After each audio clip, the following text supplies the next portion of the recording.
Chers amis, bonjour. Nous arrivons cette semaine dans la paracha Balak. Dans cette paracha Balak, on voit donc ce monsieur Balak, roi de Moab, qui s'allie avec Bilaam pour maudire les Bnei Israël. Et on remarque qu'il y a une alliance en fait entre deux peuples, le peuple de Moab et le peuple de Midian. Lorsqu'on connaît la géographie de Eretz Israël et des peuples qui étaient autour à l'époque biblique, on voit bien que ces deux-là ne sont pas du tout à côté. Midian, c'est en dessous de l'Égypte, alors que Moab, ça va être juste avant d'arriver en Eretz Israël, comme on parle des plaines de Moab, avant d'arriver en Eretz Israël. Donc ce sont donc deux peuples qui étaient éloignés géographiquement l'un de l'autre. Mais Rashi, dans son commentaire sur la paracha, nous précise également que ces deux peuples, en plus d'être éloignés géographiquement l'un de l'autre, ils sont en guerre. Ils sont constamment en guerre. Et qu'est-ce qui se passe maintenant? Pourquoi cette alliance entre Midian et Moab pour attaquer Israël? Rashi nous dit, ils étaient tout le temps en guerre, mais quand il s'agit de s'en prendre à Israël, à ce moment-là, ils vont s'allier. Les opposés s'allient pour s'en prendre au peuple d'Israël. Malheureusement, l'actualité nous montre, et nous a toujours montré en réalité, que parfois les plus grands ennemis, lorsqu'il s'agit de s'en prendre au Ham Israël, lorsqu'il s'agit de s'en prendre au peuple juif, ils vont tout d'un coup se trouver des points communs.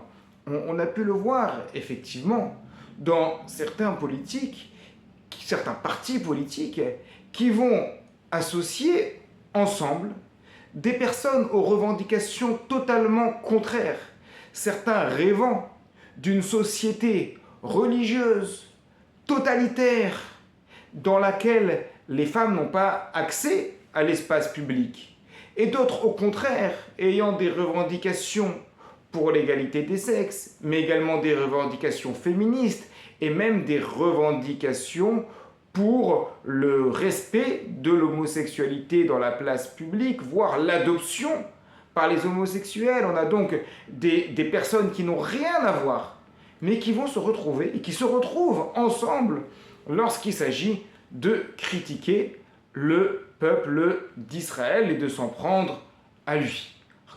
Comment réagir face à ce constat qui est, somme toute, assez évident? Eh bien, il faut lire la paracha. Bilaam, donc, qui s'est associé avec Moab.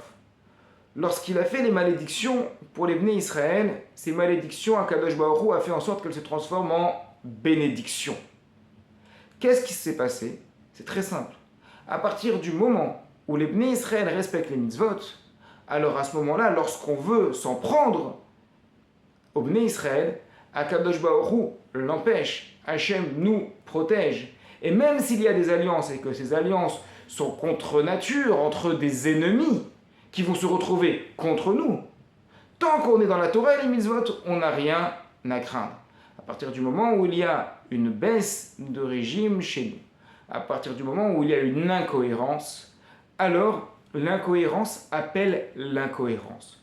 Lorsque nous avons une incohérence chez nous, c'est-à-dire que nous n'évoluons pas correctement dans les mitzvot, alors nous attirons l'incohérence, c'est-à-dire les opposés qui se réunissent pour nous attaquer. Quelle est donc la solution? La solution est toujours la même, elle est écrite dans la Torah, elle est écrite dans le Talmud, elle est écrite dans la Halacha. Respecter la Torah et les mitzvot, que le Ham Israël puisse être pleinement proche d'Akadosh Baruch Hu, cohérent avec Hachem.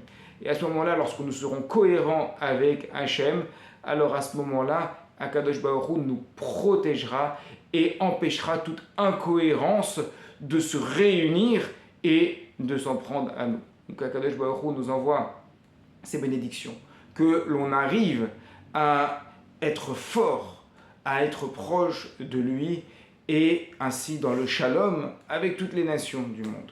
Shabbat shalom à toutes et à tous.